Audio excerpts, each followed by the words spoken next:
Hello and welcome to Reddit Tell All. Today we are going to be looking at the subreddit group entitled People. We have already covered this woman in the last video, so if you haven't seen that video already, go and check that out. In the last video she talked about her psycho mother, so this story is all about her mother. The OP has posted 4 parts to this story. I don't think I'll be able to cover it all in one video. It will probably be split over 2. Also, don't forget to like the video and subscribe to the channel, and with that out the way, let's get on with the story. My Mother is a Psycho and Entitled Part 1. Some backstory. My mother and I have never gotten along.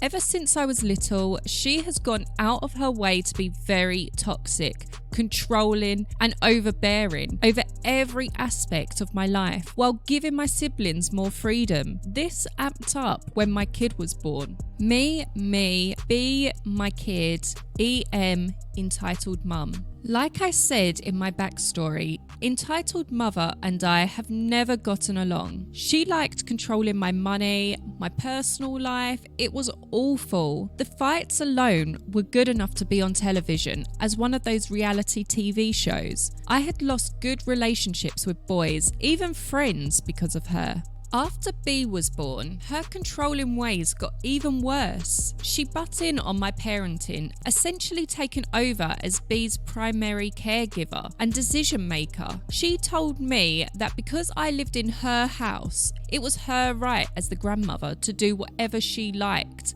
And if I didn't like it, I could sign off my rights to B and leave. Of course, I refused to do this and stayed because I wouldn't abandon my little B. I will admit that I wasn't in the best financial position when I had B. B's father and I had broken up and forced me to move back home with entitled mother. I hated it. Over the next couple of years, I let entitled mum have her way, all the while working my arse off at a night job and was saving money. She stole the money I had saved up more than once, so I was forced to get a bank account. I was fine with paper checks and cashing them at our local cash-in place up until that point, but because she kept stealing, claiming my money was her money, I had to get creative with where I hid my cash until I got my bank account.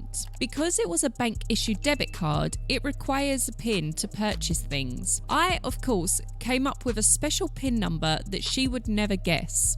One night, I am cooking dinner for my son and I, and entitled mum bursts in demanding to know where my money is. I tell her that I had set up a bank account for myself. She flipped out. She demanded to know the PIN to my debit card so she could take out the money, and I gave a big fat no. She screamed at me for being selfish and that she deserves the money more than me because me and B live in her house. And if I wouldn't give up the PIN, then she would cut the card into ribbons so neither of us could have it. By this point, on the advice of a friend, I had begun recording entitled mother whenever she began to misbehave for any reason. After telling entitled mum I wouldn't give up the PIN, she grabbed the scissors and chopped my debit card into tiny pieces. I knew I could just go take out cash if I needed to, and I had discovered a convenient hiding place where I had been stashing my cash, so I wasn't worried. I requested a new card the next day and went about my business. Sometime later, when I had saved enough, I began looking into apartments. I found one close to work, and there was a daycare centre a few blocks away, which would be perfect for B and I. I got a friend to go with me, and after a bit of talking with my new landlord, I signed the lease, paid the first 3 months of rent off, and got the keys. I was stoked, to say the least. I went to entitled mum's house and began packing right away. She barged into my room without even knocking and asked just what the hell I was doing. Of course, I picked up my phone and began recording right away. I told her that me and B were moving out. Without any hesitation, she began screaming, demanding to know where I was taking her kid. I refused to tell her. So what does entitled mum do? She calls the police. The The police arrive, and before I had the chance to explain the situation, entitled mum begins ranting and raving that I am kidnapping her child. Her child. The officer looks at me with suspicion, but then relaxes when I tell him B is my kid and that we are moving out. Entitled mum flips out even more, demanding the officer to arrest me and force me to sign over my parental rights to her and to interrogate me into giving up my bank details. The officer sighed, that kind of sigh like why the hell he was even called out to this situation. He told my mother that he could not arrest me for moving out because I'm an adult and B is my child, and he couldn't force me to sign over my parental rights, nor could he force me to give up my bank information. He then told her if she wanted to go for grandparents' rights, she most certainly could, but given how unhinged she is, just because I am moving out, it doesn't seem like she is within the right frame of mind to be anywhere near any child, let alone her own grandchild. This did not go over well at all. As the officer was leaving and I was in the process of packing up some of B's things, entitled mum lunged at me and began scratching at my face. I naturally defended myself and shoved her away from me. She screamed at the officer to arrest me for assaulting her. The officer sighed again and said he had seen her lunge at me first, and me shoving her was me defending myself. He then added that someone would be going to jail tonight and told her to put her hands behind her back. I never felt so grateful for the police in my life. I will add with a part 2. Wow, OP's mum sounds like she has a few screws loose. She sounds very controlling, and I think OP done the right thing trying to get out as soon as possible. This is just part 1. We're gonna go on to part 2 now, and I have a feeling that things are just gonna get even more crazier. My mother is a psycho and entitled part 2. First off, thank you to the supportive comments from part 1. Secondly, part 2 is a doozy, so strap in and enjoy the crazy train ride. Again, me, B, my kid, EM, entitled mother. While entitled mother was being carted off to jail for a nice, relaxing cool down in lockup for the evening, I took the opportunity to pack everything I could within the time I had. My siblings were understandably upset entitled mother had been arrested, but after explaining the situation, they didn't really try to stop me either. I secured a moving van and packed up everything and went to my new apartment with B. A friend helped me unpack some basic things, helped me set up B's bed, and we got Chinese food. The feeling of relief swept over me like a tidal wave. After years of abuse, stealing, being controlled, and being stolen from, I was free. I don't think I ever cried so hard. I'm still in therapy. Eventually, I was unable to continue working nights because finding childcare at those hours was impossible, and almost everyone in my family had disowned me for hurting entitled mum. I found a job that paid close to $3,000 a month, and it was above my skill level, but thankfully it had a full training program and I was able to afford the daycare close by and still make enough to pay the bills and have a little extra for saving and fun things for me and B to do on the weekends. While I was glad to get away from entitled mother, B would often say he missed her and how much he liked the present she gave him. While I didn't let B go without, he certainly wasn't getting as much as he did before. Of course, I didn't want to shatter his view of his grandmother and break his little heart, but I didn't want to lie to him either. I told him that entitled mother was no longer in our lives because she treated me very poorly, and it had gotten to the point where I couldn't handle it anymore. B is 7 now, He understands when adults are being mean to each other. He knows entitled mother was mean to me, but he did like that she was nice to him. He's a kid, so I won't hold that against him, even if it makes me grumble a little.